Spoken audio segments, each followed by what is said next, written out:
Dalawang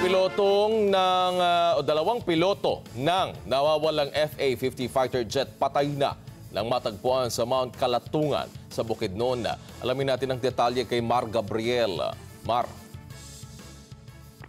Yes, Wedge, kinumpirma ng AFP Eastern Mindanao Command na natagpuan na ang nawawalang FA-50 jet ng Philippine Air Force sa Mount Kalatungan sa Bukidnon.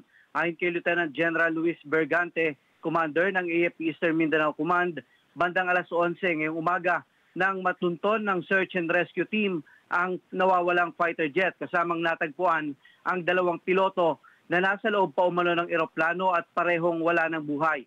Ayon kay General Bergante, totally wreck ang jet nang matagpuan sa mapunong bahagi ng kabundukan. Inihahanda na rin ng retrieval team ang gagawing pagbaba sa bangkay ng dalawang piloto. Sa ngayon ay nakakordon na ang eroplano para sa gagawing investigasyon.